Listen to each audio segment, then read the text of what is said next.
Friends, welcome back to the final episode of the Nexus podcast for this year. I've just been thinking and reflecting on the past 25 conversations that we've released since our launch 12 months ago, and it's really been a remarkable journey on so many fronts. There is so much to be grateful for when a project like this gains traction, but I think without our listeners tuning in, listening through, sharing feedback, suggesting guests, and offering critique, it would really be a very different experience. So for that, I thank you all for a year of contributing to this project and really helping to ensure that it continues to grow the way it has. This week's episode is really something special, and I am so grateful to have had the opportunity to sit down with Rabbi Joseph Dweck, somebody who has impacted the UK Jewish community in so many ways over the past 12 years of his leadership and guidance, and I highly recommend for people who want to explore more of Rabbi Dweck's teachings to go online and search for his classes. In addition to his years of service to both Shuls and schools in the US, in 2013 Rabbi Joseph Dweck was elected Senior Rabbi of the S&P Sephardi Community with a stunning 270-4 vote, later inaugurated at the historic Bevis Marks Shul. Since then, Rabbi Dweck has become one of the most prominent Jewish voices in the UK, earning himself a number of prestigious positions and eloquently and artfully interfacing between the Jewish community and the wider UK public at large. It is a true honor to have spent time in Rabbi Dweck's home having this conversation a few short months before he and his family relocate to their new home in Israel. I hope you enjoy. Rabbi Dweck, thank you so much for taking the time to speak with me today. I think it's one of these sort of conversations that as much as I research and try to prepare myself, the deeper I got, the harder it was to frame everything. And I'm sure we're not going to capture as much as I want to capture. So I'm just grateful for the time that you're giving me. And please God, one day we'll catch up again and pick up where we left off. It's an honor and pleasure. Thank you. So just before we get into things, give us a bit of background. Rabbi Dweck, born in Los Angeles, California, right through to becoming Senior Rabbi of the S&P community here in the UK.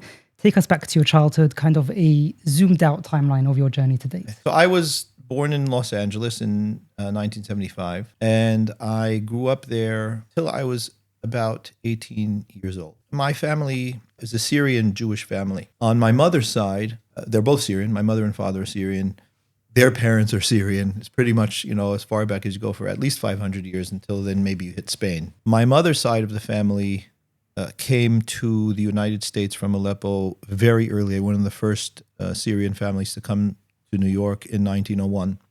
So that side of the family is very American. My father's side of the family came in the 20s. And my father was born in Brooklyn, which is where the Syrian community is quite concentrated. And he came to Los Angeles for business, liked it very much. The weather's hard to beat, especially coming from Brooklyn winters.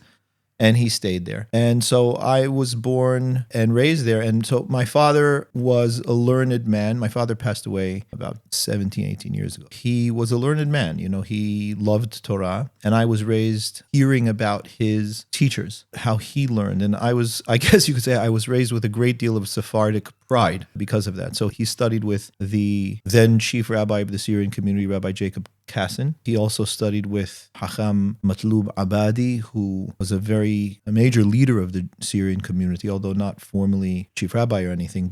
And interestingly, he worked in the city, but he was a tremendous Talmid Chacham. To give you a sense of kind of the level of Talmid Chacham we're talking about, your listeners may or may not have heard of Porat Yosef Yeshiva in Jerusalem. And one of the most well-known Rosh Yeshiva of that yeshiva was Rav Ezra Atiyah. And Rav Ezra Atiyah was a Rav of Rav Ovadia Yosef, for example. And Rav Atiyah was a Talmid Chaver of Chacham Matlub. And when Chacham Matlub came to Israel on his way out of Aleppo, they offered him to be the Rosh Yeshiva of Porat Yosef.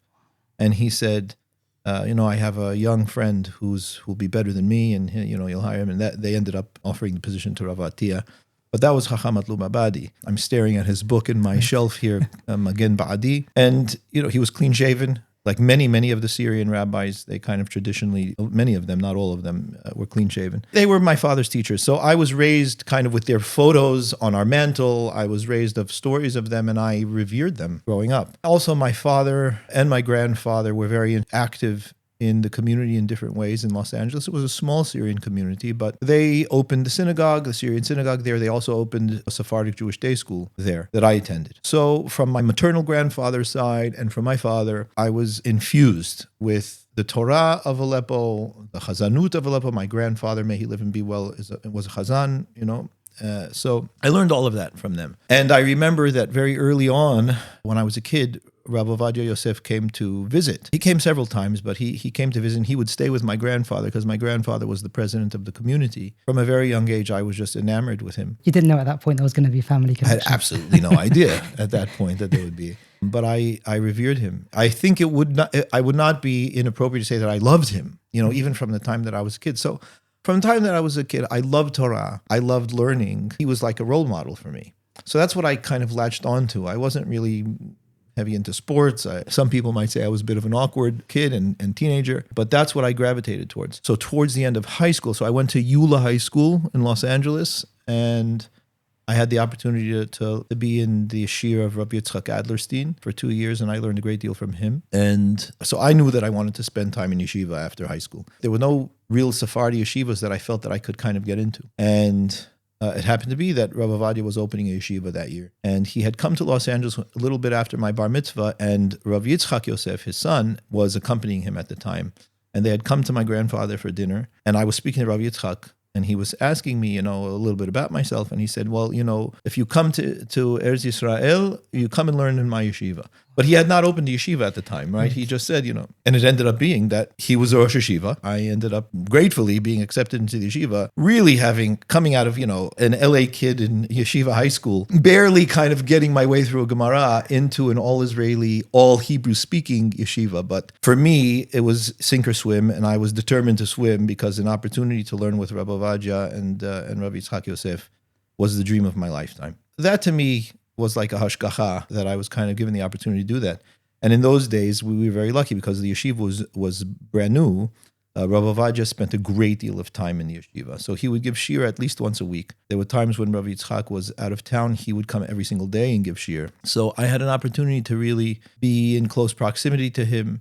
Aside from the times that I remembered from being a child and his visits, I was able to kind of actually hear him in learning and to hear his machshava, to hear his approach to halacha. And Rabbi Yitzchak, who certainly has taken on his approach, was constantly teaching and giving shiur. So I learned a great deal of Rabbi Avadia's approach to halacha, and that's really what is very much at my foundation. So those years were a dream come true for you. Very much so.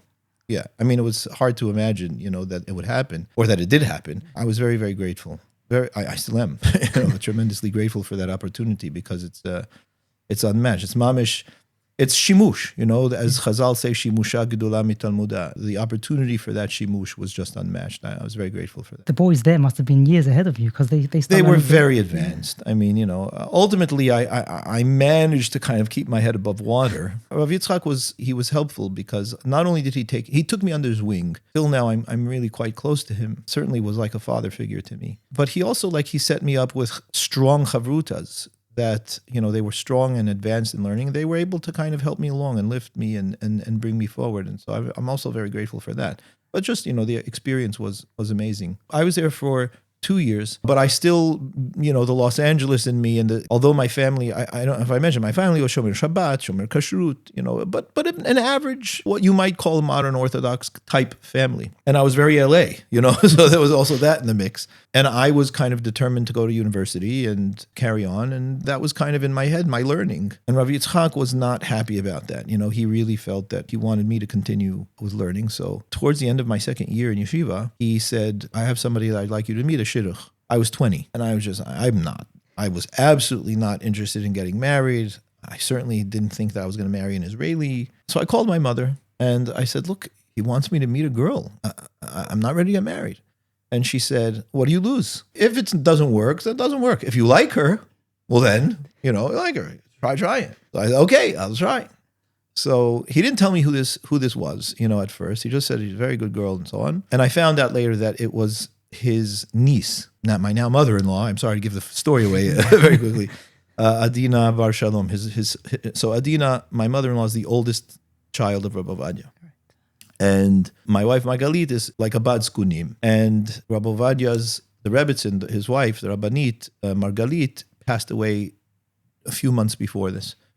And Rabbi Yitzchak saw how Margalit, my wife Margalit, right, was engaged in taking care of the family. And so he thought, my mother-in-law is a bit more modern, perhaps, than the rest of the family. She's quite, now people who know her will know she's quite an activist and she's done some pretty amazing things later in her life. And he thought it would be a good match. So I met Margalit. To shorten the story, because I'm sure that your podcast is not just about my shidduch.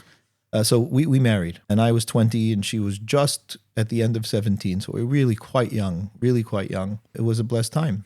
And Rabbi Ovadia was very happy with the shidduch. My parents and my grandparents were certainly very happy with the shidduch. This is a moment of pride for a strong Syrian family. It's a story of full circle. I would say so. It was really quite amazing. I certainly didn't imagine the trajectory of my life growing up in LA, ending up there. But there it was. We got married in 1995. And we moved straight back to Los Angeles, which in itself was difficult because Margalit had really never been out of Israel. But I moved straight back to Los Angeles and I started to study psychology in university, but I was also learning half day in Kollel. And I was learning in the Eula Kollel with Rav Nachum Sauer, who was the Rosh Kollel at the time. Chavruta with Rabbi Sauer. And at the time we went through Hilchot Isur Ve'eter, Nida, Shabbat, and I did that for about 3 years. And at 23, I was invited by Rabbi Shimon Aluf, who was a Rosh Kollel, who had basically opened a rabbinical college in Brooklyn for the Syrian community. And Rabbi Aluf, interestingly, was also a Talmid of Rabbi Ovadia. He invited me essentially to come and participate in this rabbinical college. And the rabbinical college was specifically started in the Syrian community because they kind of felt that there were not enough members of the community going into the rabbinate. And they wanted more of community young men to engage in the rabbinate, but they knew that it wasn't lucrative for them because they go into business. And so they decided to basically set up that they would pay these young men equivalent salaries, essentially, of what they would be making, at a job of decent level at that time in their life, on the condition that they would give back 3 years to the community. And then what they wanted to do after that was up to them, but that was the agreement. So they invited me to come and participate, but I kind of asked them if I could do that while giving back my 3 years to Los Angeles. Right. Because I didn't want to leave Los Angeles, and my grandfather certainly didn't want me to leave Los Angeles. They agreed. That was also an amazing time. I had an opportunity to learn with Rabbi Aluf. We learned with him 3 hours every day. And also at the time, Rabbi Harold Sutton, who now both Rabbi Aluf and Rabbi Sutton have made Aliyah to Israel. He was there teaching. And so, we did Bet Yosef. Again, I went through, Yisur Ve'eter again, Tur Bet Yosef, Shulchan Aruch. We did Nida as well and Shabbat as well. Again, we were tested by the Rabbanut HaRashit. I got my smicha from the rabbinical college from Rabbi Aluf, and ultimately Rabbi Ovadia also signed my smicha. Chami Yitzchak Yosef also signed the smicha. And I think I was about 26 years old at the time that I got smicha. However, at 24, we moved to Brooklyn at 24. My oldest son was about a few months old at the time. I was offered a chazanut job in this new synagogue called Sharei Shalom. So I thought, okay, well, maybe, a little bit money on the side, something, help me. So I accepted. And a few months after that, they had been through 4 rabbis in 4 years. They were open 4 years. I went to Los Angeles for the Yamim Noraim, for Rosh Hashanah and Yom Kippur. I came back to Brooklyn. The rabbi also was gone. And interestingly, he refused to say on Yom Kippur and Rosh Hashanah, he refused to say the tefillah for the Medina. And so that didn't work for them. So kind of, he agreed to step down. And they asked me to fill in for a time. I told them, look, I'm not intending to be a professional rabbi. I was studying psychology. I thought maybe I would be a therapist or something of that nature. But I said, okay, I'll fill in. And look, for me, I was studying Torah and I was in Kollel because I loved learning and I wanted to be able to know, halakha and to be able to know Torah on my own. But I really was not interested in being a pulpit rabbi. So I said, look, could you just fill in for a little bit of time? I said, look, I'll fill in, but you really need to find somebody. And it ended up taking them 15 years to find somebody. Wow. And I ended up staying in the Kahal for 15 years. In that time, the Kahal grew, thank God, significantly. So, when I was there, it was maybe 50 people on a Shabbat. And, after that, the time that I was there, 700 members, there was maybe over 300 families. And it was a very significant shul, and a very significant synagogue. That's a huge growth. Were you actively working to build this and to attract families? That's a really interesting question because I can tell you, no, I was not.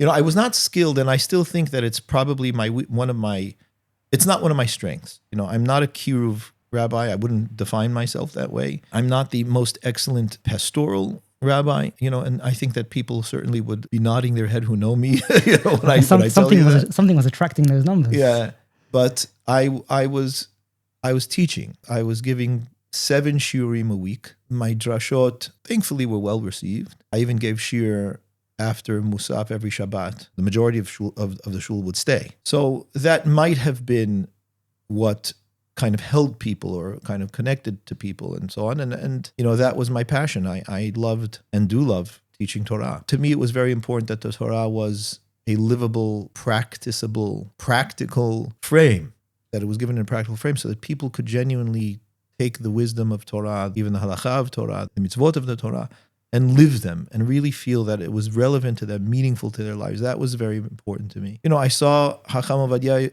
Yosef Zatzal do that in his own way. A halacha shiur can be quite dry. People hear, I don't want to go to a halacha shiur. I learned from him. He would give a halacha shiur and it was riveting. It didn't matter what he was talking about. It was riveting. And it was practical. When I did get my smicha, he said to me, it says in the Haggadah, Varav kamo shene'amar. He goes, you be a Rav as is meant to be. And he said, the important thing of a Rav is to find the kula for people. Not gratuitously, but to find what is the leniency for people, because the Torah says, V'chai b'hem, that you have to live by the Torah. V'lo she'amut b'hem, not that they should die by Torah chas v'shalom. And that means that we have a requirement as Talmidei Hachamim and Poskim to facilitate living in Torah for people. That doesn't mean to be careless chas v'shalom with the halacha, but in situations in which it's possible to be able to establish a kula that allows for people to live well, happily, in Torah, then we have a requirement to do that, because that's what a chacham can do. He used to say very often, you don't need a chacham to say something's asur or prohibited. So that was part of my upbringing. That was part of my mentorship.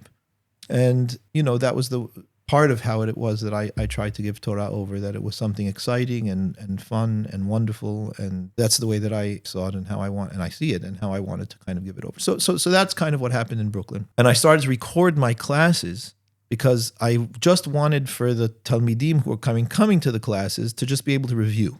That was why I started recording. And I would try to find the best recording. I would use digital recording. That time it was very, very new. There was all kinds of strange devices that were very difficult to use and could upload to the computer and whatnot. But it ended up being, because I was giving 7 shiurim a week of different topics, and I was preparing diligently for those shiurim in those days. I would spend, I would give a Navi shiur on Monday nights.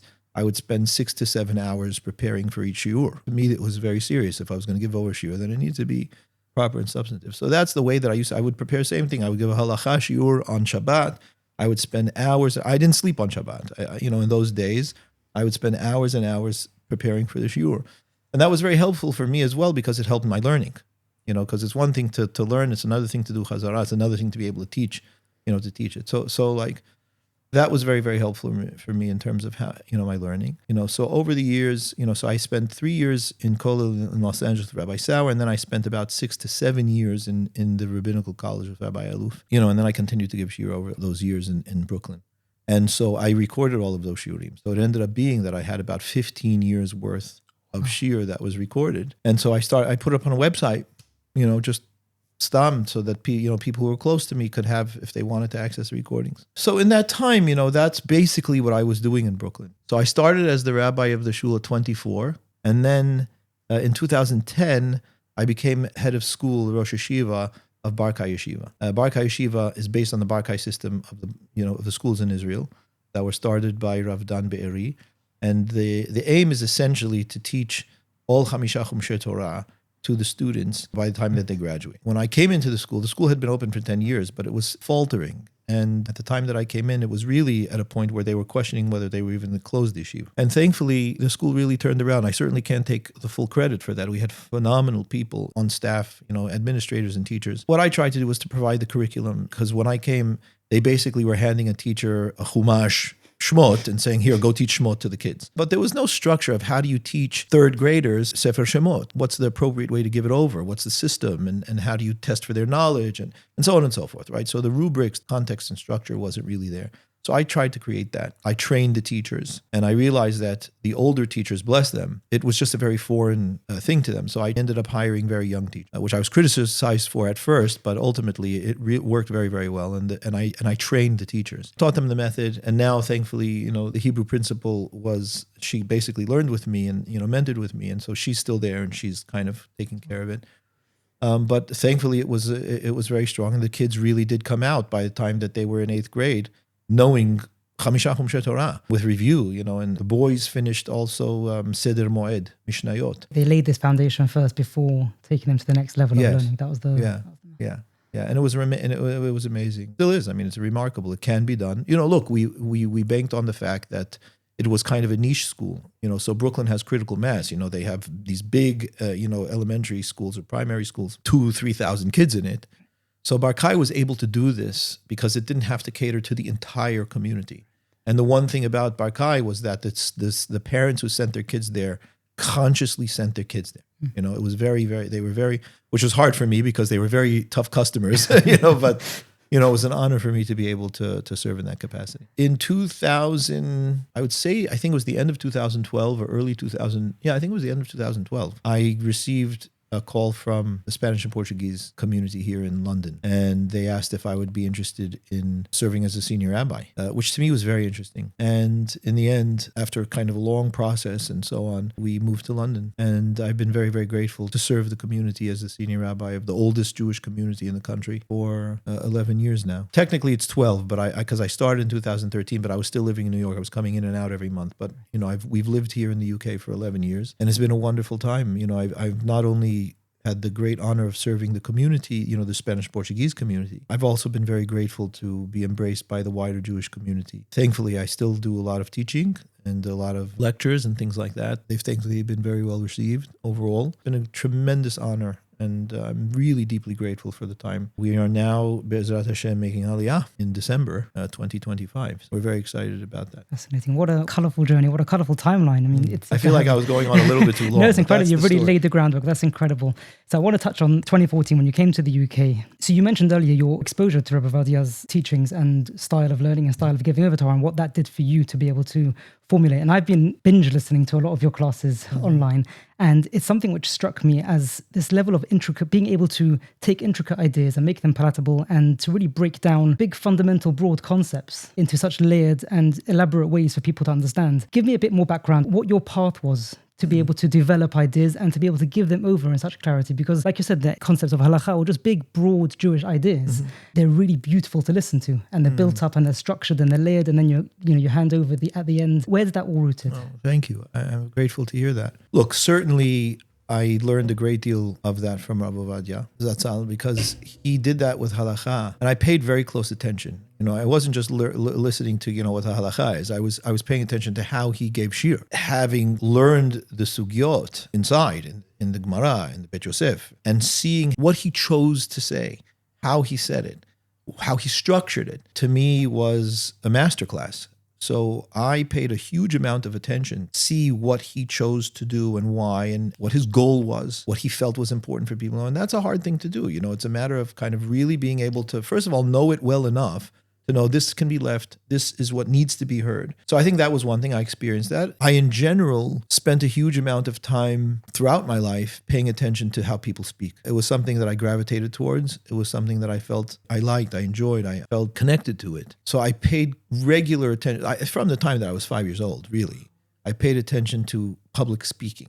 I was drawn to it, would focus on, the tone of a person's voice, when they went up, when they went down, when they paused. And I absorbed that a lot, right? So I also paid attention to that because that's also part of it. Part of it is you can say ABC, but sometimes the manner in which it's said is what holds the audience.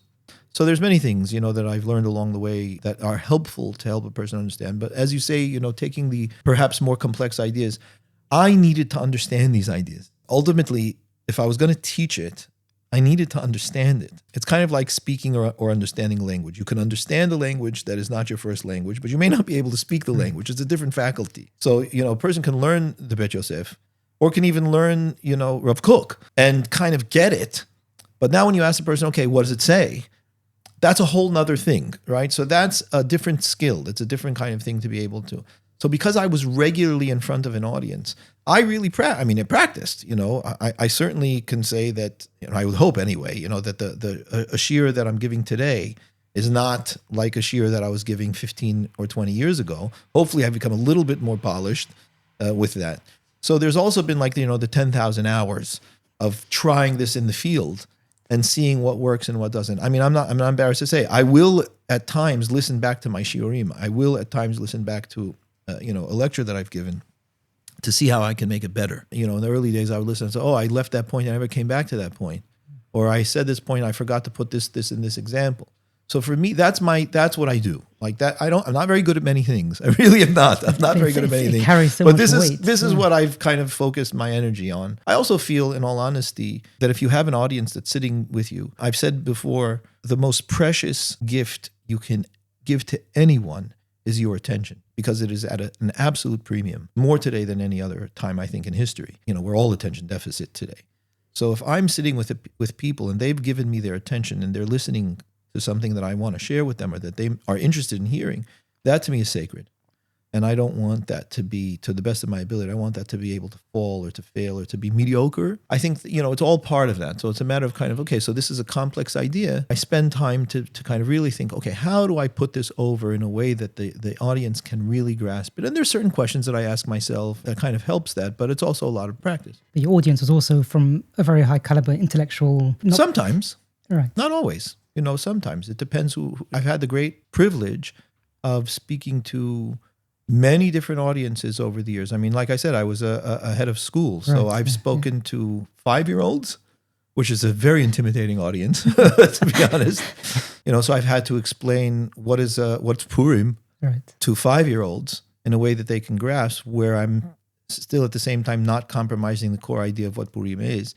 And I've had the privilege of speaking, to Rabbanim, even Dayanim at times. It's a matter of kind of gauging things to the audience. Fascinating. Something I really appreciate when listening to your classes, the Sephardi community in general. I grew up in a very mixed school with a number of classmates who were from Sephardi families, and there was always this very deep, real sense of pride in being part of their circle. We used to go to their shul for their bar mitzvahs, and regardless of how they practiced or how strong their alliance was, there was less boxes, I feel, as an outsider, and more of a focus on their deep sense of pride and deep sense of connection to HaKadosh Baruch Hu and their commitment to tefillah. They seem to be able to latch on and stay stronger connected in their own personal way, regardless so much of external frameworks and dress codes and things like that. And it's a question which I've thought about a long time. And when I realized I'm going to sit down with you, I thought the perfect person to ask this question to, was it intentionally set up this way?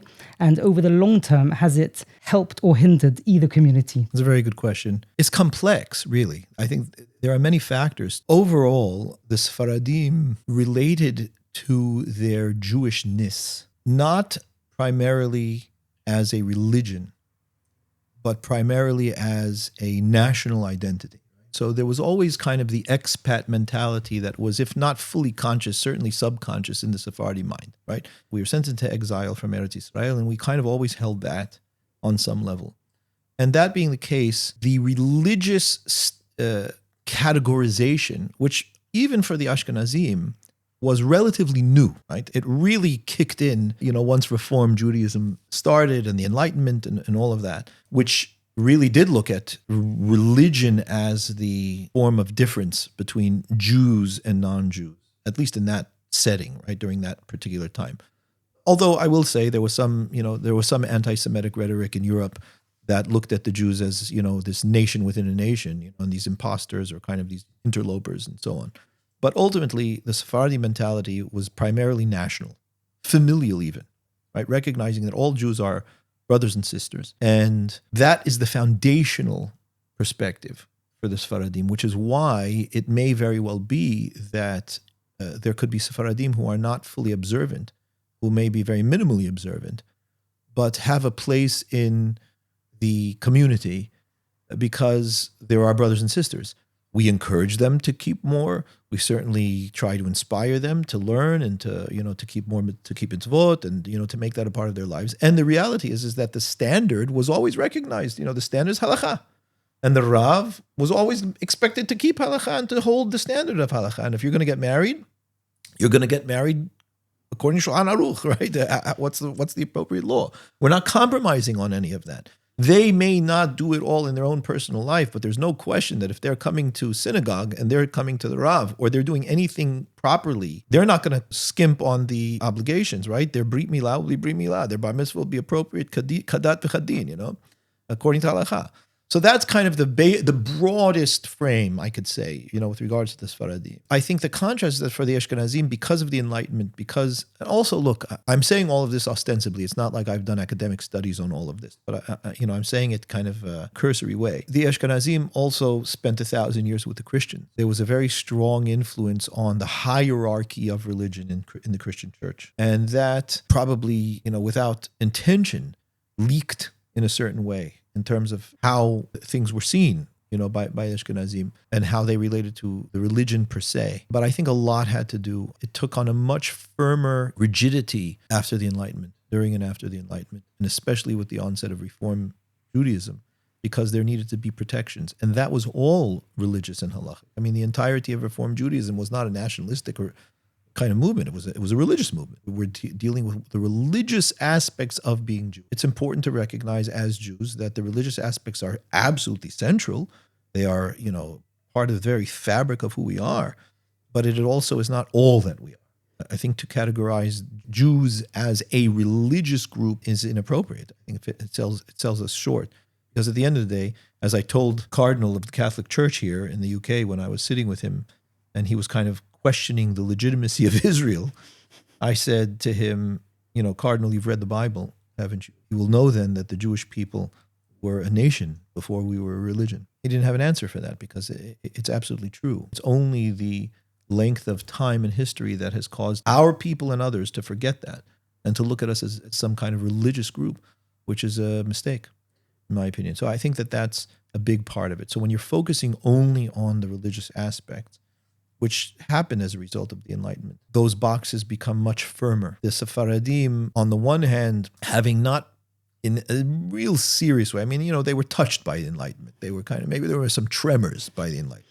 but it wasn't a rupture, in that sense. Never really had to deal with those problems that were raised by the Enlightenment, at least certainly not the Middle Eastern, Sephardim, which constitutes a large constituency of what we would call, in the most generic sense, Sephardim today. So there's positives and negatives to that, but I think that's one of the positives. Fascinating. So they're able to see each other much more for who they are rather than what they look like. I suppose you can put it that way. I think that it's just because human beings are different. That's always kind of been an understood aspect of humanity. It was more important, what binds us. And what binds us is certainly our history, certainly our Torah, certainly our traditions. And that was what was important for the Sephardim. Look, the Sephardim, whether they were observant or not, usually always respected their rabbis.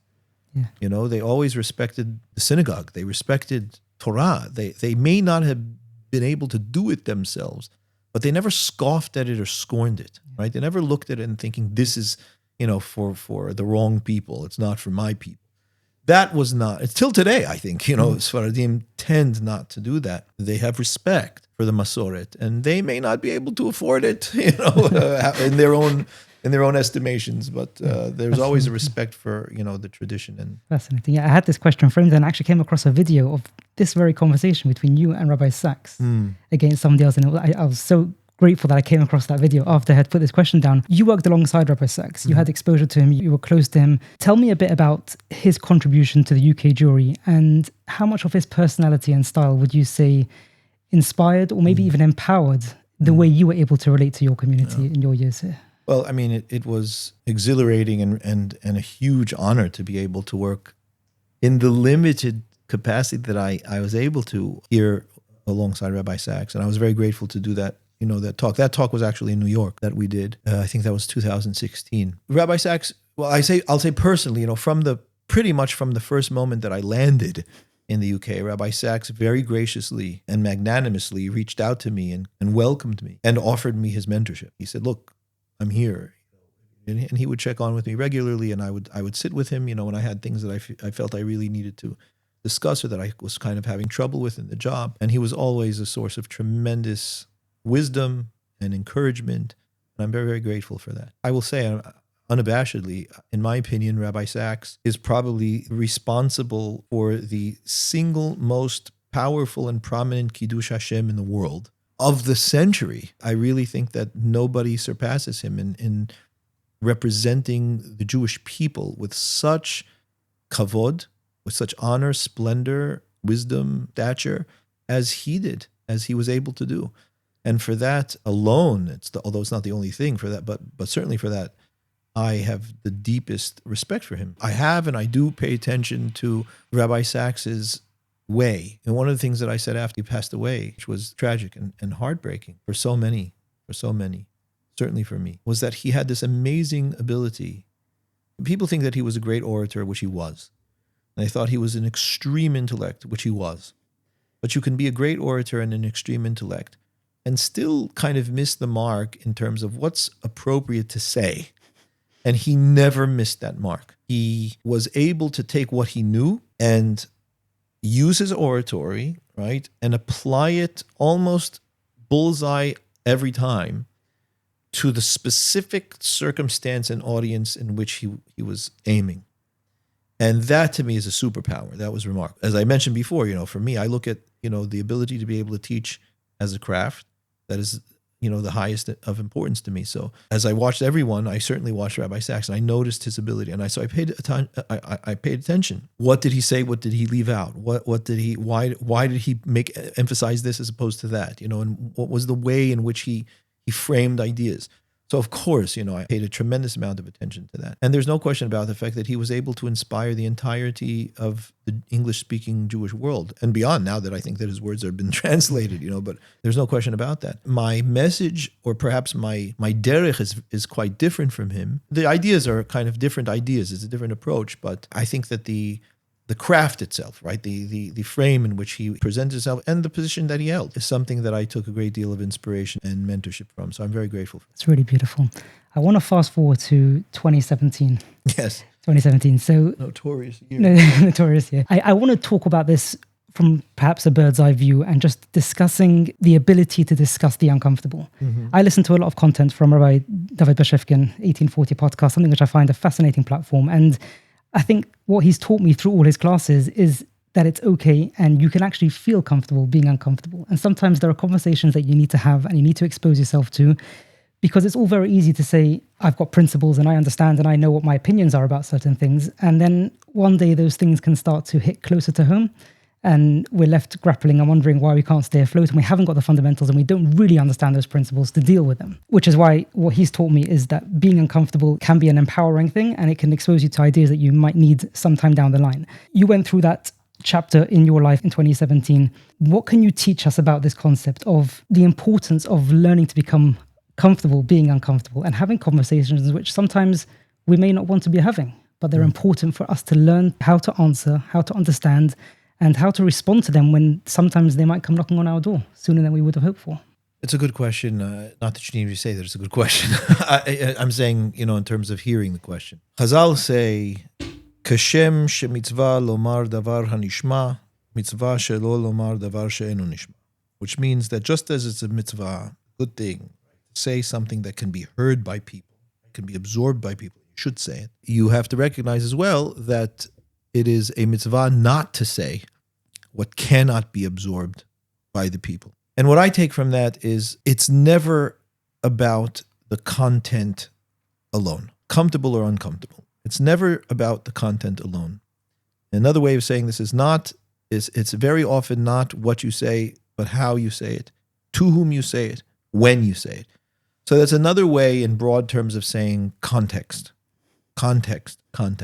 What I learned from that very difficult period in where there was a tremendous amount of pushback because of a lecture that I gave, not just here in the UK, but in America and in Israel, from people that I respected and cared about, and some from others, but those were the ones that mattered, was that I was not just speaking about an idea.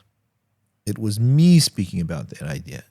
It was me speaking about that idea in this particular setting, to this audience that had, relationship and connection to those people there and to those people there. I had not properly taken that into consideration. That is a major thing that I learned. It was much less about the specific content of the lecture and much more about the broader context of the lecture, and context including how it was that I said what I said, to whom and when, and the professional community that I was a part of that I had not considered its impact on. So all of that was part of that. And at the time, I had not appropriately taken that into consideration.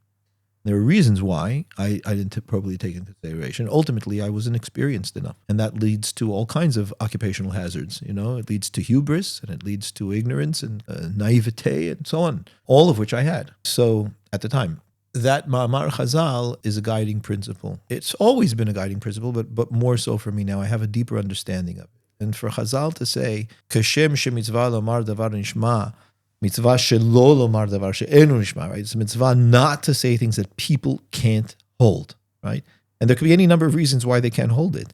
Silence is better than saying, I'm going to say it like it is. Well, that may not always be the best thing. It could cause a lot more damage than good. I'm not saying that that's what happened en masse in terms of that specific scenario. It's simply saying that idea that Chazal are pointing out require a responsible teacher who is going to be speaking to a public to really consider, can what I am saying be heard? And what are the obstacles to it being heard well and appropriately? Those obstacles may be conversations with other individuals, that need to be addressed. That the obstacles could just be the way that it is said, right? The manner in which it's said. The obstacles could be many, right? But the question is, what are the obstacles? And it requires a tremendous sensitivity. And I think it's a responsibility of any public teacher and speaker to question those things before they speak. So I don't know if that answers the question or what you were aiming for, but I think it spurred another question, because a lot of the pushback wasn't about how you said it or how the conversation was had. It was about what you said.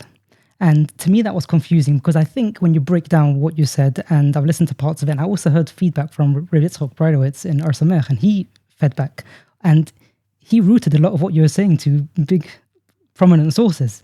And he was just having this zoomed out, like, this is what he said, and this is where it's rooted, and he didn't see an issue with the content. It sounded like that's where they were hurting, that somebody had spoken about something which was untouchable. Yeah. But the pushback itself was disproving or dismantling the actual content. And to me, that's where I was getting confused. There seemed to be this dissonance between, is there an issue inherently with what was said, or with the fact that it was said publicly? And that's where I'm confused. Yeah. In my understanding, it was the fact that it was said publicly by me. Look, I'm Senior Rabbi of the Spanish and Portuguese community. I have, a following. I'm connected to other Rabbanim in different countries that will, given anything that I say, if it raises eyebrows or if it raises, awareness or concern, these Rabbanim, these communities, these people, even Talmidim, are going to be questioned. They're going to be scrutinized. They're going to may even be criticized. So the question then is, how is it brought down, right, back into the box? How is it kind of like held? Because it could, depending on how the response is, it could go in any number of ways. One way was to condemn what I was saying. A lot of the ways was to condemn me personally, right? To say the person saying it isn't valuable, so don't listen. And that was one tactic that genuinely was. It was ad hominem. There were things that were said about me as an individual, as opposed to the specific addressal of the content. The Torah itself was the Torah. And that was actually less the case than the attacks on my person, right? Or my position, or my appropriateness to even be able to say what it was, or anything else for that matter. What resource did you tap into to deal with that? Because it's interesting, Rabbi Shefkin, I was listening just last week, he actually did another episode with Rabbi Dov Pinson, and he was just rehashing his own experiences where he had a very, very similar story to yours. And he said it really caused him to struggle with his belief in certain spaces, because he spends his life trying to draw people closer to God. That's his mission. He wakes up in the morning, he teaches at NCSY, he's trying to help people build their connection with God. And when he made a comment that community should also advance their connection with God, in his words, he said he felt like people were sitting there sharpening their knives, waiting for him to make one misstep, and then they lunged. And yeah, I felt that. I could relate to that. So what did you tap into to help you claim back what was yours and to regain control of that narrative and to come back to your community stronger and better?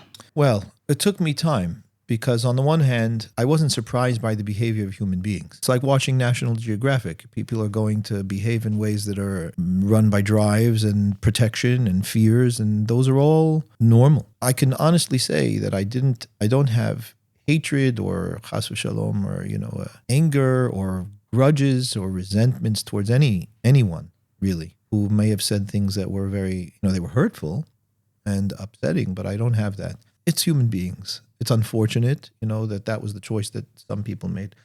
But more important was what was HaKadosh Baruch Hu bringing me through in order to learn, right? And it's funny because I said to Rabbi Aluf some months ago, I said, Odecha Hashem ki anafta bi, which is a pasuk, I thank HaKadosh Baruch Hu for punishing me, and teaching me.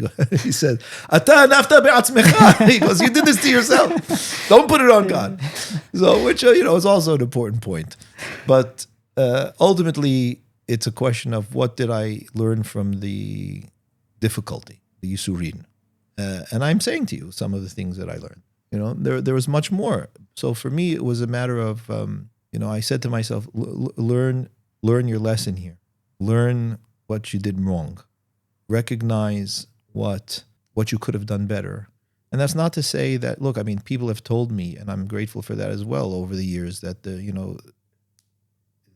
lecture, literally they say it saved their lives. And I'm very humbled by that. But that doesn't mean that I did not make a mistake and I did not misstep. So for me, it was about what do I need to learn and genuinely correct in order to be able to grow from this experience rather than being shut down from the experience. So I'm not going to lie, it was a very difficult experience. And there were times where I won't say that I won't say that I can't say that I lost emunah or kind of belief or anything of that. To the contrary, it made me stronger and closer and learn from what I felt I needed to do in order to be able to grow.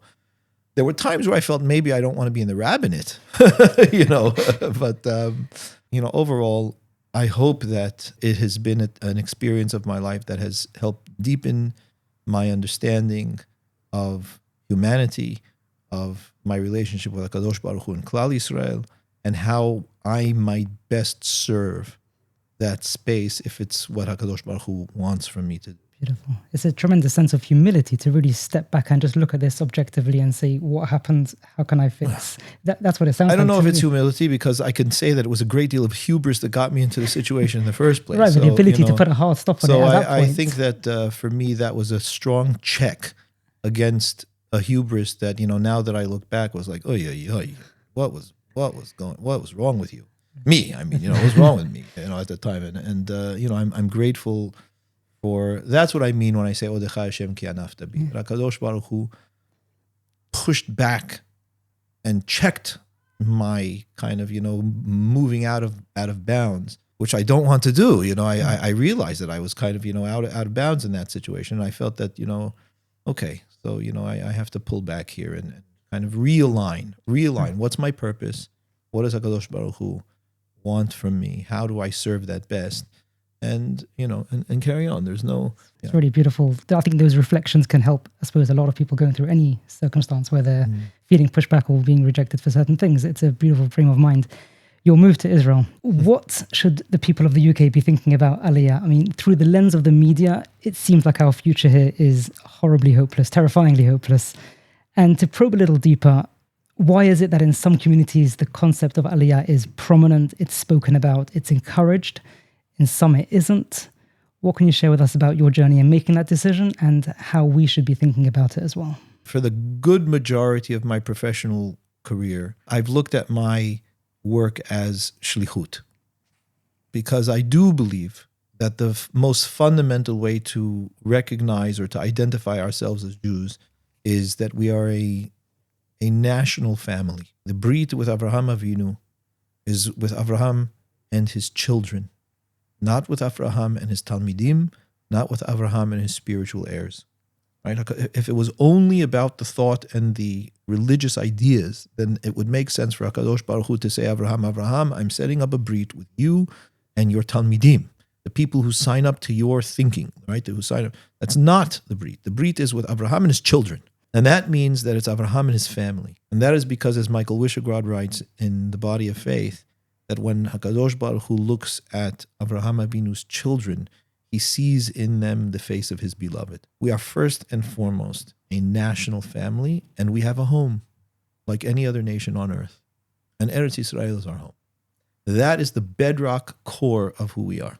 Everything else is overlay on that. That's not to say it's negligible or minor in any way. right? Torah is central to the livelihood, strength, vitality, and thriving of the family. There's no question about that. That is the great kli chemda that HaKadosh Baruch Hu gave to the children of Abraham Avinu, Abraham, Yitzhak, and Yaakov, to help them thrive and be strong in the world. There's no question. And to have a relationship with him and keep the brit. There's no question about that.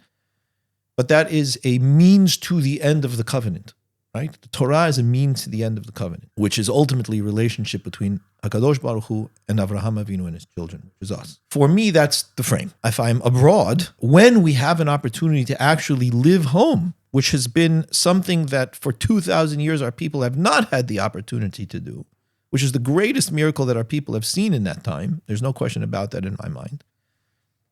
You have to have a reason for living abroad. It may be a good reason. It may be a mediocre reason. It may just not be, it may just be a personal reason. Whatever it is. I do believe that every Jew in the world needs to ask themselves the question, why am I not there? That's not to say you should be. I'm not saying that. I'm simply saying every Jew should entertain the question and be honest about the answer. It may be that you just don't know how to make a living there. It may be that you got all of your eggs in a chutz la'aretz basket, and it's just not so simple to be able to move everything. It may be that you just don't know how to live with Israelis. It could be, but be honest. Be honest about the answer to that question, and be brave enough to ask that question. So that to me is a cornerstone. So for me, I've had to kind of deal with the answer of that question over many years. And right or wrong, I'm sure that there are people out there that say, I'm answering incorrectly, or I was answering incorrectly. My answer was, look, I'm trying to serve Klal Yisrael in this particular place that I find an ability to make an impact or to kind of help in whatever way that I might be able to. It came to a point in which I was not able to confidently answer that question with the same conviction anymore. 2 of my children have already made Aliyah, which we did not anticipate. We kind of didn't push them to do that, but they have. I do think, if I'm being completely honest, that London, that the UK has changed for Jewish people. I do love this country. I'm an Anglophile. I've loved serving in this country and living in this country. I have an affection for its history. Look, every history, there's dark parts to every history, but, this country has given a huge amount. This little island has put out remarkable, staggering benefits and positive developments in science, in literature, in arts, in maths, in philosophy, to the entire world. There's something special about this island. And to me, honestly, even heartbroken, I can say, about kind of how I see the trajectory of this country going, and certainly for the Jewish community in this country. That's why I've been very proud to lead the oldest community of this country. My community was established in 1656.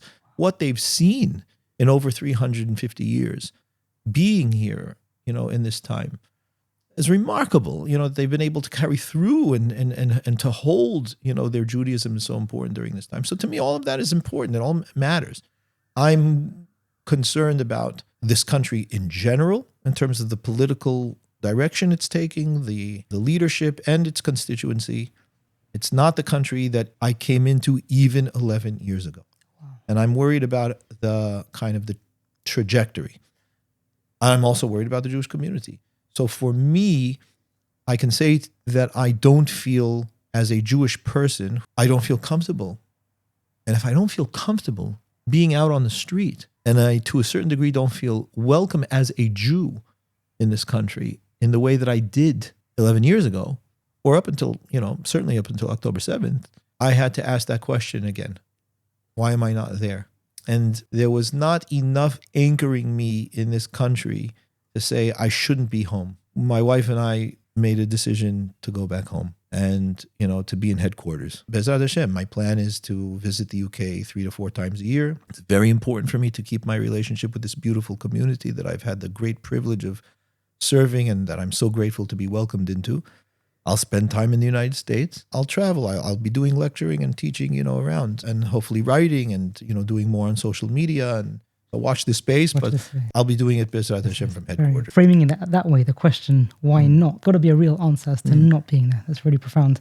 We hope to air this episode before the Chagim, before Rosh Hashanah, and your ability, like we discussed earlier, to break down and give us a much more sophisticated level of Torah and understanding and ideas. Share with us something that can help us frame this time of the calendar. I mean, I mentioned this to you before we started. When I hear the concept of a king and a prince, my brain goes into lockdown. It doesn't do it for me anymore. What can you share with us? Something short. No pressure, Aaron. No pressure. Something that people can enjoy and take away as just shed a new light on this time of the year for us. When we recognize that Rosh Hashanah is called in Torah Zikaron, there's only 2 references to Rosh Hashanah in the Torah, very minimal. It's Yom Truah and it's Yom Zikaron. So in Tefillah, that is what we call it. We don't say Yom Rosh Hashanah, right? Like we do with Rosh Chodesh. So when in Rosh Chodesh, we go Yom Rosh HaChodesh. Rosh Hashanah, we don't say Rosh Hashanah. We say Yom HaZikaron. That is your hint, right? That's your clue to what the nature of the day is. It is a day of memory. And what that means, essentially, is that it's a day of identity. Because your identity, our identity, rests in memory. You don't have an identity if you don't have memory. You think about, right, all the people that you've met, all the experiences that you've had, all the thoughts that go through you, whatever it is that you, all of us, right, unconsciously weave together to form a sense of self is in memory. If you don't have memory, you cannot bind any of those things. They're just moments that are here and gone. And where's the repository for all of that, right? So that's in memory. And that's the meaning of Zikaron. And essentially what HaKadosh Baruch Hu is offering us and asking us on Rosh Hashanah is to have a deen, right? What that means is to have a judgment, right? Who are you? Well, let's have a look at your life, shall we, right? This is your life, like you're doing with me now, right? It's a very good prep for Rosh Hashanah. And the question is, now that you've assessed your life on this day of memory, and you've been called to attention by the shofar, to pay attention to your life, and you're doing it mutually with HaKadosh Baruch Hu, right? He sees your life, and you're being invited by him to see your life as well, in mutuality, in mutual deed, in mutual judgment. What say you about your life? Well, what we say as a nation is we say the right thing. We say, Zochrenu lechaim, right? We should remember us for chayim. Remember us for life, HaKadosh Baruch Hu. Bring us in the memory of, and put us in the book of life. And that does not mean put us in the book and where we have a pulse, right? That's put us in the book and where we're thriving and where we are. Isaiah Berlin said beautifully that freedom is the ability to be everything that you are without impediment, right? So in that sense, HaKadosh Baruch Hu has created us to be whole, strong, full, right? The fullness of our Bria. And on Rosh Hashanah, there is an invitation to commit to that. So it's the first day also of Teshuvah, Rosh Hashanah, right? People forget. They think the Yaser Timet Teshuvah is between Rosh Hashanah and Yom Kippur. The Rosh Hashanah is the first day. So the first day of Teshuvah is, who are you? And then the question is, well, are you happy with who you are? Or do you want to enhance that? And are there things that you need to address? Which is what Yom Kippur is for, why it comes after Rosh Hashanah, right? Of course it comes after. This question of Yom Kippur should come before Rosh Hashanah. Of course it shouldn't come before Rosh Hashanah. You need to assess your life first. And then you go to Yom Kippur. And now, looking at the whole life, what are the things that you might want to address that you've made, missteps on, you've missed marks on, you've missed targets on, which is literally what the word chet means. Okay, so then you address that on the last of the 10 days. You address that on Yom Kippur. So with that as the frame, understanding this is in a very short form, right? This is the milieu, if you will, of the days. For us now, very poignantly and very seriously, is a question for the Jewish people in this world. When the whole world is pointing their fingers at us and, gnashing their teeth at us and saying, you Jews, we really need to ask ourselves, who are we? And are we going to hold our heads high? And are we going to be everything that we know we can and should be? That's how we come into, Rosh Hashanah. And it's really important for us to deal with the shame that the world tries to weaponize against us. Because all the world is saying to us is, shame on you, right? That's bottom line, right? Shame on you. And shame is a very powerful weapon. It's the worst, it stunts the growth and development of every human being. So we are not, unfortunately, we are not strangers to shame, but we also there are ways to grow and develop through shame, to kind of, shed shame. And part of that is in accepting who we are with pride. And we need to do that. So however it is that a person can do that as an individual and as a member of Klal Yisrael, as a member of the Jewish people, I believe very strongly is our avodah for this Rosh Hashanah Yom Kippur. Because if we don't, all we do is kind of, silence is agreement. It's a shtika kehoda'ah, as it says. So, and that's not acceptable in these situations. That's really powerful, really beautiful. We're going to get towards winding down, but I've got a couple of more questions, and then we'll let you get back to packing your boxes. Yeah. How would you summarize this chapter of your life? We went through earlier this very colorful and beautiful timeline of the different institutions, the organizations where you've impacted. This is 12 years plus. And at some point, after investing so much time and energy into a community, you essentially become the community. You've watched it develop. How do you stand back at this point? And what do you want to see? What do you, dare I say, hope and expect of us from your community, from the Ashkenazi community of the UK as we move forward? Well, first of all, I have to say that I adore the community. Really. It's been the great honor of my life and a joy to be welcomed and to be part of this community.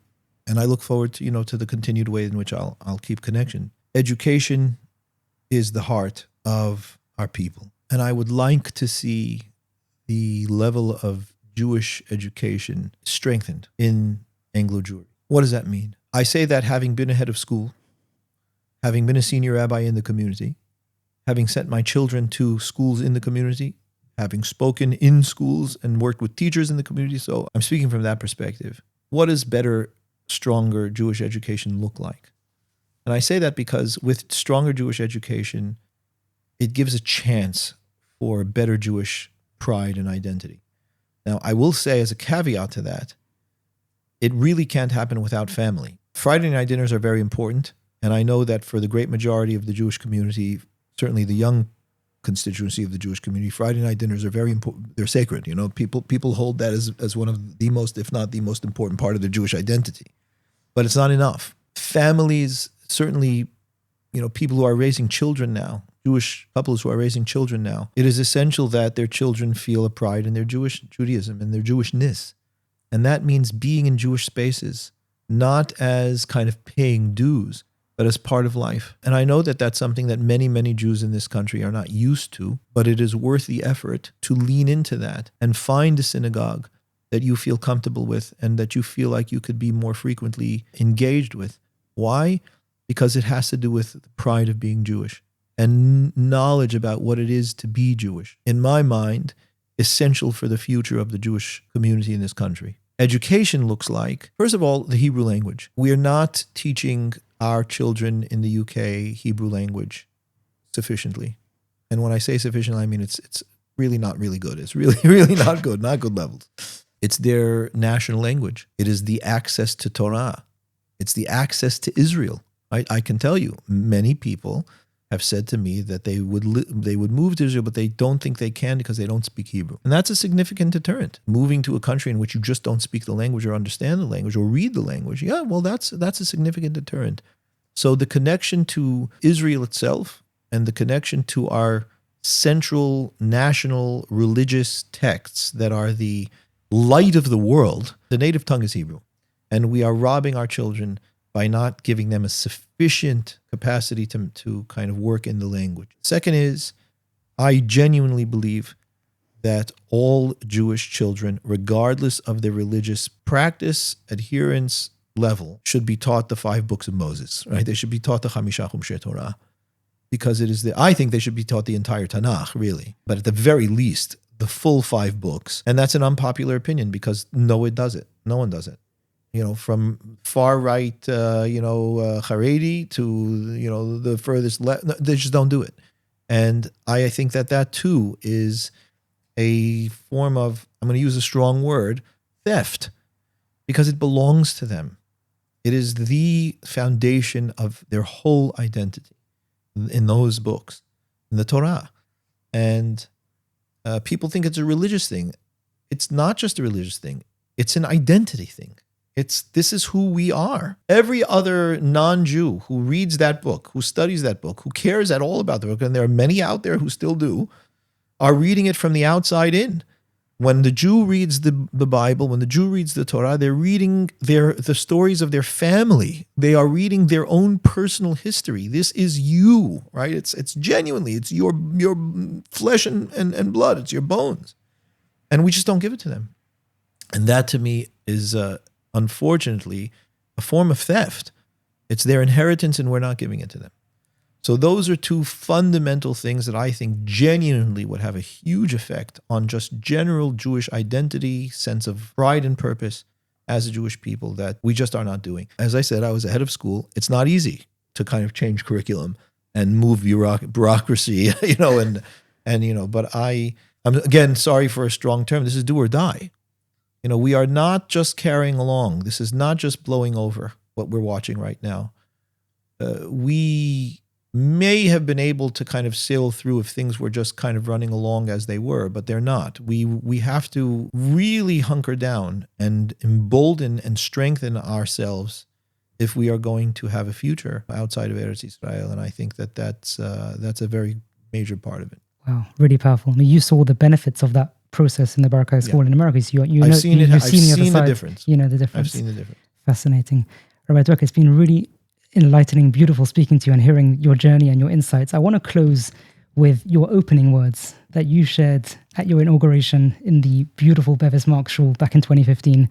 And standing at the lectern of the oldest shul in the United Kingdom, I was getting goosebumps just watching that event. The amount of dignitaries and the entire setup there was so moving. And you shared this quite emotional anecdote about Mr. Jack Lunzer and the Val Madonna Trust Library and the experience you had and the thoughts you shared. If you don't mind just giving us those few words that you opened up with, and with that we'll close. It was one of the most impactful experiences of my life. Jack Lunzer, alav shalom, was the father of a good friend, Margaret Rotem. He owned what was called the Val Madonna collection. And it essentially was the largest privately owned collection of Hebrew books in the world. The books in the collection spanned 1,000 years. He was getting on and he decided that he wanted to sell it, but he wanted to sell it intact, which it didn't end up being. The crown jewel of the collection was a complete and almost pristine condition set of original Bamberg Shas that was owned by King Henry VIII. And it was owned by King Henry VIII because he wanted to divorce Anne Boleyn. He wanted to divorce Catherine of Aragon to marry Anne Boleyn. And he was struggling, as everyone knows, to kind of get the grant from the Pope for that. And his advisor said, Your Majesty, the Jews have an entire tractate on divorce, biblical divorce. We should probably see if there are any loopholes we can find. He said, well, then get me the Talmud, And so he ordered a full set of the Talmud from Daniel Bamberg, who is not Jewish, by the way, but he's responsible essentially for the daf that we know today. Right? And unfortunately, I think that it arrived a little too late. But nonetheless, it was kept for years and years in the catacombs of Westminster Abbey. And Mr. Lunzer, this is a side point. You asked me what is too good to keep out of the story. So Mr. Lunzer knew that he wanted this shas. He wanted the shas. And he would go to the people responsible, and they kept saying, it's not for sale. It's not for sale. We're not selling it. And, being that he was in regular auctions to buy and sell for his collection, he came upon one of the copies of the original charter of Westminster Abbey. He came to speak with them, and they said, well, we've been expecting you, Mr. Lunzer. And essentially they traded. I don't know what the exact terms of the deal were, but that's how he actually ended up getting the shas. So that was the kind of the crown jewel of his collection. That ended up not being sold together or kind of, given over together with the rest of the collection. And now I think the great majority of the collection is in the National Library of Israel. In any case, he wanted to sell the collection and he brought it to Sotheby's in New York in 2005. And I was living in New York at the time. And this was like the great Jewish event of New York, to see this collection. So I went with a Talmid of mine to see it. Jack organized his collection in a very interesting way. You would think, how do you organize books? You organize books by subject, by year, you organize books by author, alphabetical order, there's so many ways. He organized them by country in which they were written or published. And Sotheby's displayed it that way. And you walk into Sotheby's and you have these huge rooms, high ceilings, and this was just books upon books upon books. And you went from one room to the next, but it was alphabetized by country. And it just hit me walking into that space.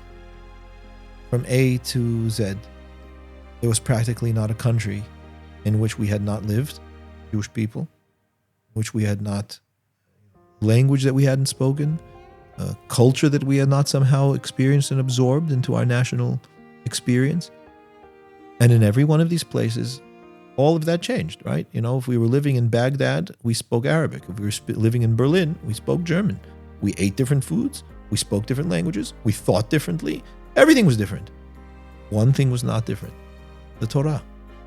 It came with us wherever we went. And in every place, we wrote and we published. And that, to me, strongest indication that the Jewish people have been everywhere, seen everything, experienced all things, gone through changes after changes after changes. And the one constant companion has been the Torah. So if you want to invest in Jewish continuity, if you want to really connect to what it is that is the secret of Jewish longevity, it's the Torah. It's the one thing that hasn't left us through the entire time. And I experienced that in seeing the display of the Val Madonna collection. Really beautiful. Rabbi Dweck, I cannot thank you enough. It's an honor. I thank you for giving me the opportunity. Thank you so much. And wishing you continued hatzlacha with all your teachings and your move. And we hope to continue seeing and hearing more classes from you online. And your work should continue to impact people across the world. Thank you so much for everything. Thank you.